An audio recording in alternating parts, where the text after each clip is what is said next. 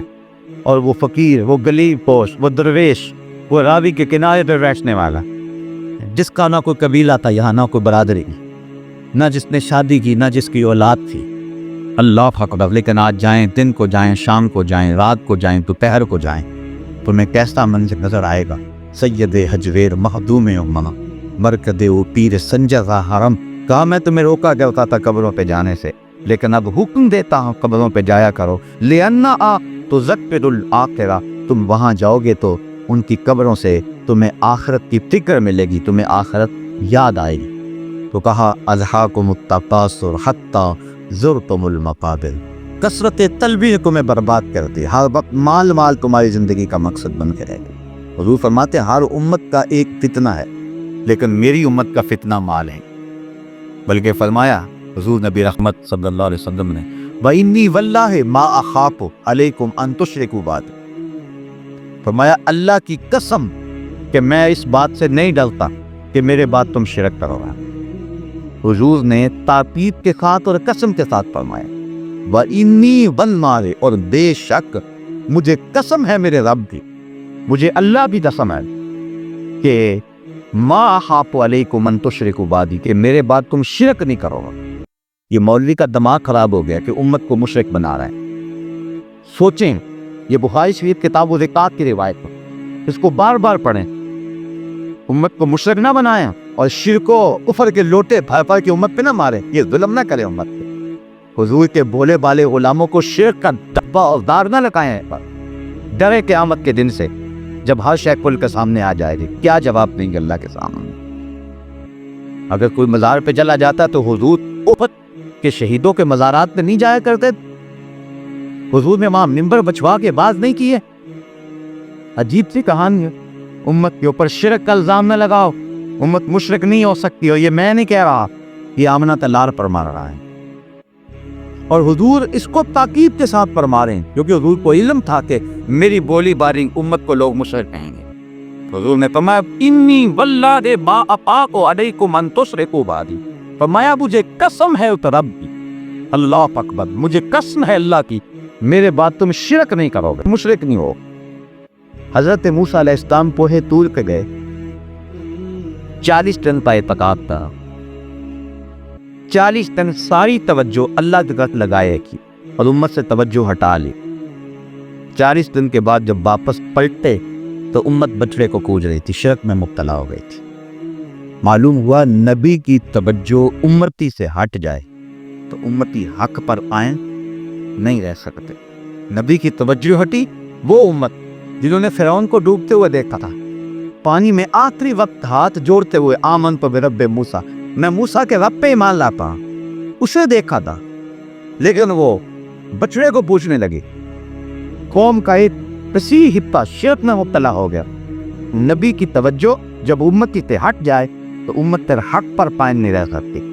حضور میں میرے بعد قسم ہے تم مشرک نہیں ہوگے، مطلب کیا؟ نہ توجہ ہٹاؤں گا، نہ تم شرک میں مبتلا ہو، ہر وقت میری نگاہ کرم تمہارے اوپر پڑتی رہے گی اور میرا پیر تمہیں ملتا رہے گا، گنبد خضرا سے نور نکلتا رہے گا اور تمہارے من روشن ہوتے رہیں گے۔ تو کہا مجھے اس بات کا کوئی ڈر نہیں، اللہ کی قسم مجھے اس بات کا کوئی ڈر نہیں ہے کہ میرے بعد تم شرک کرو گے۔ وَلَكِنْ يَخَافُ عَلَيْكُمْ أَن تَنَاخَصُوا فِيهَا، ہاں یہ ڈر ہے مجھے کہ میرے بعد تم دنیا دار بن جاؤ گے، اور آج ہم دنیا دار بنے ہوئے ہیں، اٹھنا بیٹھنا چلنا پھرنا، ہم دین سے دور ہٹے ہوئے ہیں۔ آئیے اس فرق کا نور حاصل کیجیے اور اپنے من میں اجالے کیجیے۔ القابم التکاثر حتی زرتم المقابر کلا سوف تعلمون، کہا ان قریب تم جان جاؤ گے، ان قریب تمہیں پتہ چل جائے۔ آج آنکھیں نہیں کھلی تو کل ضرور کھلیں گی، جب آنکھیں بند ہوں گی تو پھر کھلیں گی آنکھیں۔ ثم کلا سوف تعلمون، کیوں نہیں، ہاں تم ضرور جان جاؤ۔ یہ دوہری تاکید ہے، پہلے تاکید فرمائی تم جان جاؤ گے، پھر کہا تم ضرور جانو گے، پھر فرمایا تاللہ لو تعلمون علم الیقین، تمہیں یقینی علم ہو جائے گا۔ یہ تیسری تاکید ہے، یہ اللہ تعالیٰ کی شفقت ہے، یہ لوگوں کو ڈرا رہا ہے تاکہ وہ باز آ جائیں، بار بار ڈرایا جا۔ حضرت عبداللہ ابن عباس رضی اللہ تعالیٰ عنہ فرماتے ہیں کلا سوف تعلمون سے مراد قبر ہے، ثم کلا سوف تعلمون سے مراد جو ہے وہ آخرت ہے، کہ تم قبر کو بھی جان جاؤ گے اور آخرت کو بھی جان جاؤ۔ حضرت ذر بن عبید رضی اللہ تعالیٰ عنہ فرماتے ہیں کہ ہمیں اس بات میں شک تھا کہ قبر کا عذاب ہوگا کہ نہیں، لیکن جب یہ آیت کریمہ اتری تو حضرت علی رضی اللہ عنہ نے فرمایا کہ اس سے مراد قبر ہے، تو ہمیں یقین ہو گیا اور ہمارا شک جاتا ہوگا۔ تو فرمایا کلا سوف تعلمون، ان قریب تم جان جاؤ گے، آج تمہیں نہیں پتہ ہے، تمہیں پتہ چل جائے تو راتوں کی نیندیں اوچات ہو جائیں۔ حضور فرمائے لو تعلمون ما عالم لدہتم قلیلا ولبکیتم کثیرا، جو میں جانتا ہوں اگر تم جان جاتے تمہارے چہروں پہ مسکراہٹیں نہ ہوتی، تم روتے رہتے۔ بڑا سخت مرحلہ ہے جو آنے والا ہے۔ کلا سوف تعلمون، ان قریب تم جان جاؤ گے، ثم کلا سوف تعلمون، ہاں تم ان قریب جان جاؤ گے۔ کلا لو تعلمون علم الیقین، تمہیں یقین نہیں لب آ جائے جب آنکھوں کے سامنے سب کچھ ہوگا، جب منکر نکیر قبر میں اتریں گے، جب جنت کا دروازہ یا جہنم کی کھڑکی کھول دی جائے گی تو پھر تو انکار کی گنجائش نہیں رہے گی۔ پھر جان جاؤ گے، پھر پچھتاؤ گے، کاش کوئی چیخ چیخ کے کہتا تھا اس کی آواز سن لیتے اور اپنی زندگی کو نیکی کا نور دے لیتے، لیکن پھر اس وقت کا پچھتانا سوائے حسرت کے بڑھانے کے اور کچھ نہیں ہوگا۔ اس لیے آج وقت، آج موقع ہے۔ اس دن تو جب نامہ مال پلیں گے تو ایک چیز دکھی سامنے آ جائے گی، بندہ کہے گا مال ھذا الکتاب لا یغادر صغیرۃ ولا کبیرۃ الا احصاھا، ہائے اس کتاب کو کیا ہو گیا، اس نے چھوٹی بڑی ہر شے لکھ دی، لیکن پھر ہاتھ ملنے سے کچھ نہیں ہوگا۔ آج موقع ہے، آج زندگی ہے، آج لے ان کی پناہ، آج مدد مانگ ان سے۔ کل قیامت کو نہ مانیں گے اگر مانیں گے۔ علماء لکھتے ہیں قیامت کے دن تو نیکوکار بھی پچھتائیں گے۔ بدکاروں کا پچھتانا تو سمجھ میں آتا ہے، نیکوکار کیوں پچھتائیں گے؟ جب اپنے اچھے اعمال کی جزا دیکھیں گے تو پچھتائیں گے، ہائے جو چند لمحے ضائع کر دیے وہ بھی کیوں برباد کر دی، وہ بھی اللہ اس کے رسول کے راستے میں گزار دیے ہوتے، لیکن پھر پچھتانے سے کوئی فائدہ نہیں ہوگا۔ آج ہم موقع ہے، اپنی زندگی کو حسن دے لیں۔ لَتَرَوُنَّ الْجَحِيمَ، تم ضرور جہنم کو دیکھتے رہو گے۔ ایک وقت آئے گا کہ تم جہنم کو دیکھ، کافر بھی دیکھے گا، مومن بھی دیکھے گا۔ کافر دیکھے گا تو اس میں رہے گا، اور مومن پل صراط سے ضرور گزرے گا۔ کوئی بجلی کی تیزی کی طرح گزر جائیں گے، کوئی گھوڑے کی رفتار کی طرح، کوئی دوڑنے والے شخص کی طرح، کوئی پیدل شخص کی طرح۔ تو جہنم کو ایک بات سب نے دیکھنا ہے، بلکہ ایک حدیث میں آتا ہے جس کو بھی اللہ جنت میں بھیجے گا اس کو جہنم ضرور دکھائے گا، تاکہ اسے پتہ چلے جنت کی قدر کیا ہے، اور جس کو جہنم میں بھیجے گا ایک بار جنت کا نظارہ ضرور دکھائے، تاکہ وہ دیکھ لے کہ اگر میں نیکی کی راہوں پہ چلتا تو یہ بار میرے لیے ہوتا ہے، اور پھر اس کی حسرت اور عذاب پڑ جائے گا اس کے دیکھنے سے۔ تو کہا ثم لترون الجحیم، تم ضرور جہنم دیکھ پڑے، ثم لترونها عین الیقین، اس کو یقینی آنکھ سے دیکھو گے۔ یہ نہیں ہے تمہیں یقین ہو جائے گا واقعہ جو ہمارا رب ہمیں کہتا تھا وہ سب کچھ موجود ہے، تو قبل اس سے کہ وقت آئے، وہ لمحے آئے، تو اپنی زندگی کو اچھائی کا حسن دے لیں۔ ثم لتسألن یومئذ عن النعیم، اس دن ایک ایک نعمت کے بارے میں تم سے سوال کیا جائے گا۔ وہ کون سی نعمتیں ہیں؟ اللہ اکبر۔ اللہ تعالیٰ کو مائدہ میں تیرے جسم کو صحت نہیں دی تھی اور تجھے ٹھنڈا پانی نہیں دیا تھا؟ نبی رحمت صلی اللہ علیہ وسلم سے پوچھا یا حضور نعمتیں کیا ہیں؟ تو فرمایا کہ مکانوں کے سائے ہیں، یہ جو سائبان تنا ہوا ہے، اس سائبان کا سایہ جو ہے، ٹھنڈے سائے ہیں، گھنے سائے ہیں، درختوں کے سائے ہیں، اور ٹھنڈے اور تازہ پانی ہیں۔ اور بعد نے کہا کہ نعمت سے مراد جو اللہ تعالیٰ عطا فرمائے گا، جو جس کے بارے میں سوال کیا جائے گا وہ کیا ہے؟ کہ نعمت سے مراد اللہ تعالیٰ نے انسان کو جو اعضاء دیے گئے ان کی نعمت کے بارے میں سوال ہوگا۔ آنکھ کے بارے میں سوال ہوگا، تیری آنکھ میں بجلیاں بھری تھی، تو نے اس کو غلط راہ پہ استعمال کیوں کیا؟ تیرے کانوں میں ہم نے نغمے رکھ دیے تھے، کتنی سنوائی کی طاقتیں رکھی تھی، ہم نے تیرے پاؤں میں چلنا رکھا تھا، تیرے ہاتھوں کو پکڑنا دیا تھا، تیری زبان کو بولنا دیا تھا۔ نعمتوں کے بارے میں سوال، ہمیں قدر نہیں ہے نعمتوں کی۔ یہ بظاہر جو ہماری نعمتیں اللہ تعالیٰ نے ہمیں دی گئی ہیں، اگر ایک نعمت چھن جائے، یہ تو کسی نابینے سے پوچھو نا کہ آنکھیں کیا ہوتی، کسی بہرے سے پوچھو کہ کان کیا ہوتے ہیں، ہمیں نہیں تو ان نعمتوں۔ ایک دنیا کا امیر ترین شخص ہوا ہے اوناسس، یونان کے اندر جہازوں کا اس کا کام تھا، دنیا کے امیر ترین جو 10-12 لوگ ہیں ان میں اس کا نام بڑا نمایاں۔ اس کو ایک بیماری لگ گئی۔ کیا بیماری لگی؟ کہ اس کی آنکھوں کے یہ جو کپوتے ہیں ان کے پٹھے کام کرنا چھوڑ گئے، اور اب اس کی آنکھ اپنی مرضی سے کھل نہیں سکتی تھی۔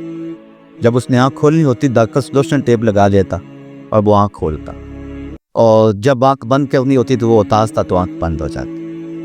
ہمیں پتہ ہی نہیں ہے کہ یہ کتنی بڑی نعمت اللہ نے لگائی، ایٹومیٹک سسٹم لگایا ہوا، ادھر سے تنکا اڑا ادھر سے آنکھ بند ہو گئی۔ یہ اللہ تعالیٰ نے ایک سسٹم ہمیں دیا ہوا، ہمیں پتہ ہے اس کی قدر کا علم ہی نہیں، کتنی بڑی دولت ہے۔ کسی نے اناسس سے پوچھا کہ زندگی کی سب سے بڑی آرزو کیا ہے؟ اس نے کہا کاش اپنی آنکھیں اپنی مرضی سے کھول سکوں۔ کہا اس کے لیے کوئی دولت لگانی پڑے تو کتنی لگائے گا؟ کہا ساری دولت جھونک دوں گا، کاش جو اپنی مرضی سے اپنی آنکھیں تو کھول سکوں۔ تو ہمیں پتہ ہی نہیں ہے۔ ہمارے دوست ہیں، ان کے منہ میں جو لعاب آتا ہے اس کی مقدار کم آتی ہے۔ اللہ تعالیٰ نے یہ بھی ایک نعمت رکھی ہے۔ بنیادی طور پہ وہ ٹیچر ہیں، لعاب کے کم آنے کی وجہ سے بولنا مشکل، اور اس کا اثر یہ پڑا ہے نظام انہضام میں خرابی، کیونکہ یہ قدرتی ایک چیز ہے جو نظام انہضام میں مدد دیتی۔ اور تیسرا، آنکھوں کی بینائی، ایک آنکھ کی بینائی تو بالکل ختم ہونے کے قریب ہے، دوسری بھی متاثر ہے۔ اب ہم سمجھتے نہیں یہ کتنی بڑی دولت ہے، ہم کہتے ہیں یہ بار بار پھونک آ رہا ہے، لیکن یہ دولت ہے، اللہ نے ہمیں عطا کی ہے۔ آنکھوں پہ پپوتے دولت میں، تمہارے اندر دل رکھا گیا، تمہارے سر میں دماغ رکھا گیا۔ ماہرین کہتے ہیں اگر ایک انسانی دماغ کا کمپیوٹر تیار کیا جائے تو نیو یارک شہر سے بڑا ایک شخص کے دماغ کا کمپیوٹر بنے۔ اتنی بڑی دولت ایک انسان کو دیا، چاہے وہ بکریاں کرا رہا ہے اس کو بھی یہ دولت دی ہے۔ اب انسان نے سوچا کتنا کرم کیا۔ ثم لتسألن یومئذ عن النعیم، اللہ ایک ایک نعمت کے بارے میں قیامت کے دن تم سے سوال کرے گا، ایک ایک نعمت کے بارے میں پوچھے گا۔ وہ نعمت کیا ہے؟ بعض نے کہا عزائے بطنی ہے، بعض نے کہا دنے سائے ہیں، بعض نے کہا ٹھنڈا پانی ہے، بعض نے کہا یہ پھل ہیں جن سے درختوں کی شاخیں لدی ہوئی، بعض نے کہا کہ اس سے سمع اور بصر مراد ہیں، آنکھوں اور کانوں کی طاقتیں مراد ہیں، بعض نے کہا کہ ان نعمتوں سے مراد تخفیف شریعت ہے، اللہ تعالیٰ نے شریعت کو جو آسان بنایا ہوا ہے وہ ہے، یعنی شریعت پہ عمل کرنا ہمارے اوپر مشکل نہیں ہے۔ فیشن کے طور پہ ہم کہتے رہیں کہ دین پہ چلنا بڑا مشکل ہے، تو یہ الگ بات ہے۔ آج کل فیشن بنا ہوا ہے نا، ہر شخص کہتا ہے جی دین پہ چلنا بڑا مشکل ہے۔ میں کہا کرتا ہوں، بار بار کہتا ہوں، میاں تیرے لیے دین پہ چلنا مشکل ہے یا بلال حبشی کے لیے مشکل ہے؟ تو مسجد میں آتا ہے تو قالین بچھا ہوا ہے، اے سی چلو ہے، سردیوں میں آتا ہے کو گرم پانی دستیاب ہے، اندر ہیٹر سلد ہے، تیرے لیے دین پہ چلنا مشکل ہے؟ یا جنہوں نے تپتی ہوئی ریت پہ سجدے کیے اور اوپر سے تیروں کی بارش ہو رہی تھی، ان کے لیے دین پہ چلنا مشکل ہے؟ تجھے سجدہ کرنا مشکل ہے یا کربلا کے ایک غار میں حسین ابن علی کا سجدہ مشکل تھا؟ انہوں نے تو نہیں کہا تھا کہ دین پہ چلنا مشکل ہے، وہ تو سجدے میں سر جھکا آپ اٹھا کر اللہم رضن بقضائک، اللہم رضن بقضائک وصبرا علی بلائک سبحان ربی الاعلی۔ اے اللہ تیری تقدیر پہ راضی ہو گئے، جو دکھ آئے قبول کیے، میرے مالک حسین تیرے پہ راضی ہے، تو بھی بتا تو بھی حسین پہ راضی ہے کہ نہیں؟ انہوں نے تو شکوہ نہیں کیا۔ حضرت عثمان غنی رضی اللہ تعالیٰ عنہ کو کچی کھال میں لپیٹتے دھونی دی گئی کہ تم نے اسلام کیوں قبول کیا؟ انہوں نے تو نہیں کہا تھا کہ دین پہ چلنا مشکل ہے۔ حضرت بلال حبشی رضی اللہ تعالیٰ عنہ کے ساتھ کیا سلوک نہیں کیا گیا؟ جسم میں میخیں ٹھونکی گئی، زبان پہ کوئلے رکھے گئے، چھاتی پہ پتھر رکھے گئے، گلے میں رسی ڈال کے مکے کے بازاروں میں گھسیٹا گیا، نوکیلے کنکروں پہ ڈال کے کھینچا گیا، تپتے ہوئے کوئلوں پہ رکھا گیا، چکی پسوائی گئی، بلال حبشی کو کوڑے مار رہے ہیں لیکن بلال آگے سے ہنس رہے ہیں۔ کسی نے کہا بلال یہ تو ہنسنے کا موقع بھی، یہ تم ہنس رہے ہو؟ بلال کہنے لگے تم بازار میں جاتے ہو نا مٹی کا برتن خریدنے، تو اس کو بھی ٹھوک ٹھوک کے دیکھتے ہو کہیں کچا تو نہیں ہے، اس کی آواز تو ٹھیک ہے، کہا میرا مالک بلال کو خرید رہا ہے، دیکھ رہا ہے کہیں بلال کچا تو نہیں ہے۔ میں کہتا ہوں مالک خرید لے بلال کو، ساری چمڑی بھی اتر جائے گی لیکن یہ اب نہیں کرے گا۔ زخم پہ زخم کھا گے جی خون جگر کے بھونٹ پی، آہنا تر لبوں کو سی یہ عشق ہے دل لگی نے۔ یہ پیار کی بات ہے، یہ محبت کی کہانی ہے، عاشقی جوئی تو نہیں بنتا۔ ہم سارے عاشق رسول ہیں لیکن ہمارے لیے دائرہ اتنا بھی بوجھ بنا ہوا ہے۔